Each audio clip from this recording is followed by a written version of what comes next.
in my case, it just started 5 years ago. It was just like it was a coincidence. I just received as a gift for Christmas this very small amateur camera, because I grew up in Switzerland actually, and I moved to Paris. And for me, there was a lot of very interesting people, and I thought it would be interesting to take their picture. Maybe someone would be interested in it. And then I thought, okay, I'll post them on a blog and we'll see what happens. But back then, there was not so many blogs. It was not like I didn't expect that no one will see it or that it will make me earn any money. I would say that a couple of months after, like in spring 2006, it was actually on the Facehunter. It was the first publication, like an online website, actually wrote about the phenomenon of street style blog. Guys, there's actually something happening in fashion. It's like people are actually shooting people on the streets. And it was about 6 months later I started. I went to New York for the first time in my life, like very naive, and I didn't have even a laptop. I just went there and I received an email from menstyle.com, the people from actually GQ Online, and they dropped me an email saying, hey, we actually like your work, we know you're in New York, we would like to work with you. It's actually Fashion Week, come to our office, and then they asked me to cover the Fashion Week for them. And because it was the first time that I realized some people from established media want to pay me to do what I used to do for fun. I would go every day to the Apple store in Soho in New York, and I had to plug my camera, my things, my photos, and like the most amateur possible ever. And it just happened, it was like a mini miracle, and I didn't know how to handle it really. So I would say a couple of months after that, approximately after the moment, I started to gather a lot of like commission work, and I started to work with magazines. I started at that point to earn a little bit of money, so to the point where I said, okay, I should really, it won't be easy at the beginning, but focus on it, because as long as I have it as a hobby, it will never be good, because it takes a lot of time to make it look good.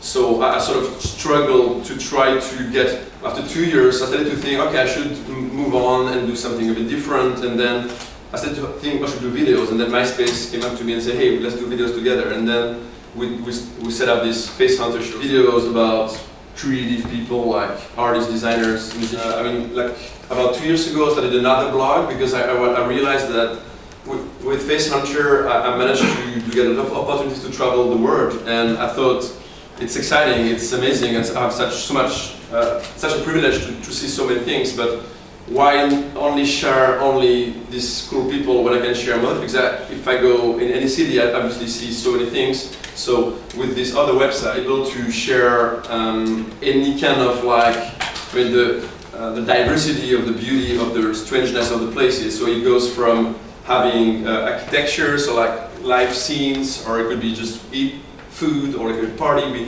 Just the diversity of what you would see when you travel and you just look at things that catch your attention was one next step, and then the next step was publishing the book. It came out last year, so it was as well an exciting moment, because obviously all the pictures you would see in the book actually are on the website, because there's like 10,000 pictures on the website, and on this one you get the best of the best of the best.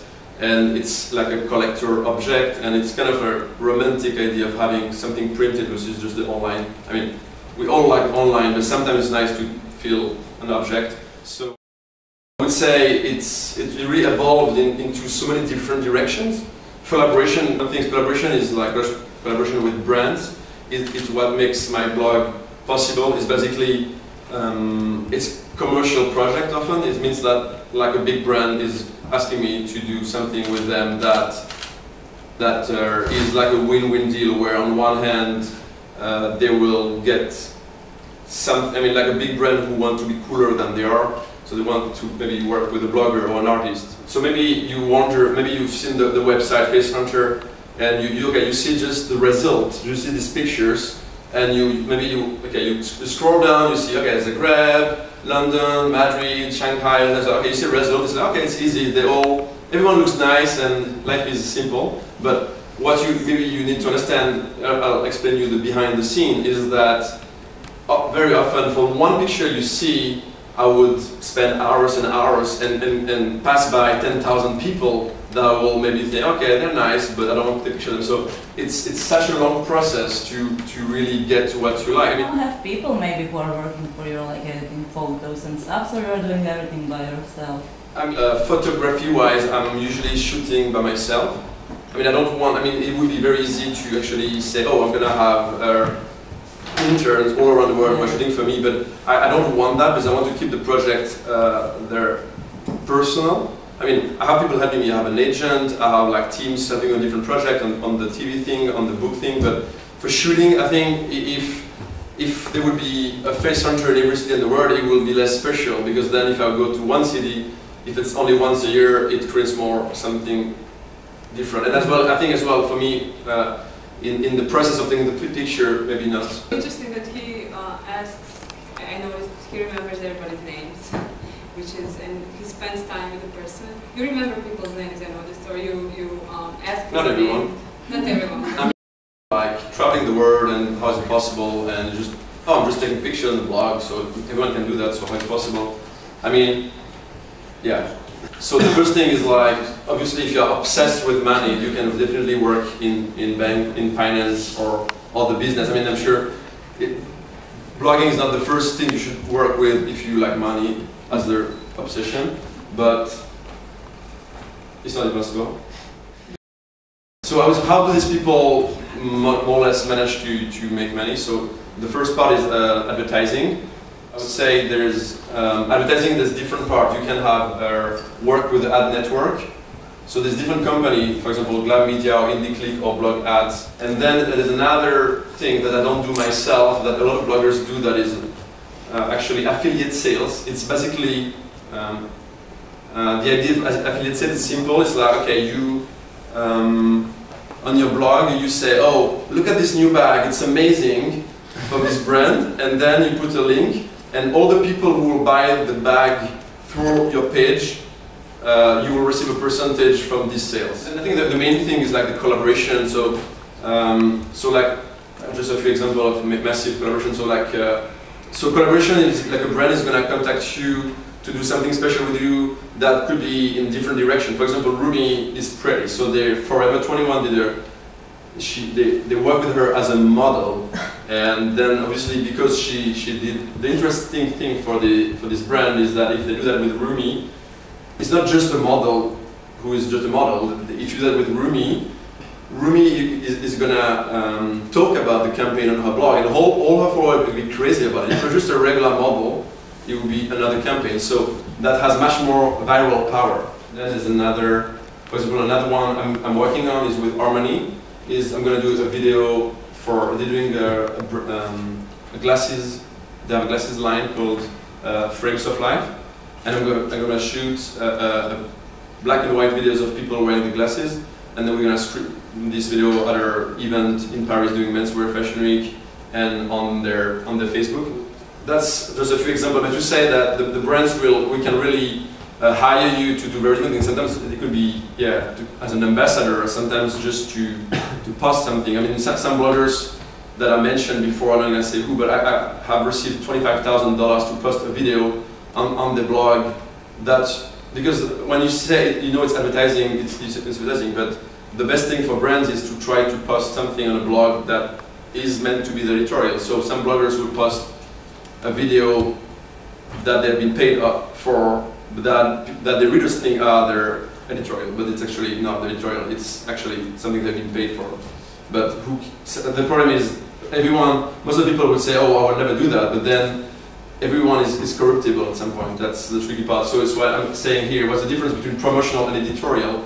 Because if you think about, I mean, it's not a new problem. If you think about magazines, they as well have this question, but in magazine you have theoretically their editorial team and you have their you have the advertising team somehow, but if you're a blogger, you kind of the same person who have to deal with, okay, what is the content of my blog and the commercial aspect of it, and it's sometimes tricky to decide between the interest of getting more money and the interest of like being fair to your readers. But because I think at some point you have to follow your instinct, but you have to think as well on the long term that if you just want to maximize the money, you might lose your following, because maybe your readers will think, okay, that looks like she's just posting things where she's getting an advantage, and it looks kind of like annoying. I think if it's overly commercial, I mean, I think it's okay, it's completely okay for everyone to work with brands, and sometimes, and especially if you announce it, but if it's every single post is somehow related to brands, and I think it's dangerous. So you have to be really careful, and I think it's obviously each person has to decide for himself. As we mentioned, all these example of bloggers now who, and there are more and more of them are getting very big, and some of them are earning money actually. No, not so fast. The thing is, yeah, it's kind of like they're now the emergence of this new kind of workers who are actually bloggers who are professional. But I mean, there's the professional bloggers, and actually you have another category of people who don't earn necessarily the money with their blog, but they got some attention with their blogs, and then that drives them business. Maybe they will like get more jobs as a stylist or as a model or as this or that. So it could be direct or indirect. But because of, as I said, it's so much now pressure and so much like offers that now a lot of bloggers actually are getting agents, like any other creative people, like actors, like illustrators, like photographers, like stylists. Because at some point, you are not the right person to sell yourself. It's just as simple as that. I mean, you can. It's difficult as well to focus on the creative part. If you spend 90% of the time on doing bureaucratic work. So actually, their agent, I would say, field is not very developed. But like in New York, there's already the first. It's the first blogger agency actually. They specialize in representing bloggers and getting their project. Actually, they have like 20 bloggers, but that's okay. That's too fast. That's one of them. For example, me, I have a blog an agent for like 1 year, but she's like an independent woman. She's doing other things, and she just happened to be interested to be my agent because it's still, as I said, something that is not so established. So now it's some people are trying to do it, but I believe at some point when you get so busy, it makes sense. And okay. What does your agent do? Can you give me some examples? Now she's, for example, getting me projects. So she will like. She kind of sells your work. Yeah, among other things. She's like your PR. No, not PR. She's not like promoting me. She's like more selling me. She's getting you. Yeah, she's getting me jobs. Jobs. Yeah, she's not promoting me. Okay. So that was more how you're a blogger, how you become a blogger, how you make money. That's fine. And now maybe generalization about how the impact of this evolution that's very fast. In less than 5 years, all these things happened. Before 5 years ago, everything we have been talking about would be just like a nonsense. And so what's the evolution of that? I would say if you just think about what was fashion before the internet, maybe only 5-10 years ago, I mean, a harsh word would be a dictator, because actually the process of inspiration was very simple. Basically, you had the catwalk, I mean the fashion week, especially like some top fashion week, where only a few top editors from a few top magazines were invited, no one else, no bloggers, nothing. And then these editors had the monopoly of the information, so then they could write anything and say, okay, for us, the trends for next season are going to be that gold, futuristic, ethnic thing, blah, blah, blah. And then you have the mass who say, okay, amen.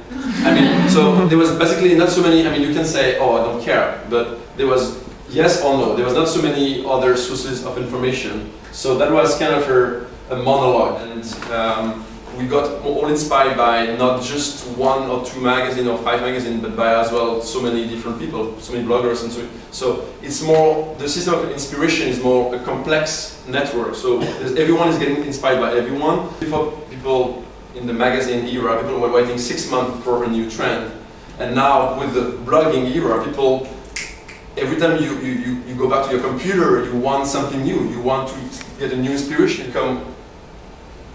You are. At the end, you can spend $100,000 in the most expensive and famous brands in the world and look like crap, or do the opposite. Maybe you go to venture, and I don't say that this cheaper is the best necessarily. I mean, any solution could be good. I'm saying it's not just spending money that will make you look good necessarily. So at the end, the style is the way how you embrace yourself. I mean, how you know yourself and you build an outfit around who you are and not trying to be someone else.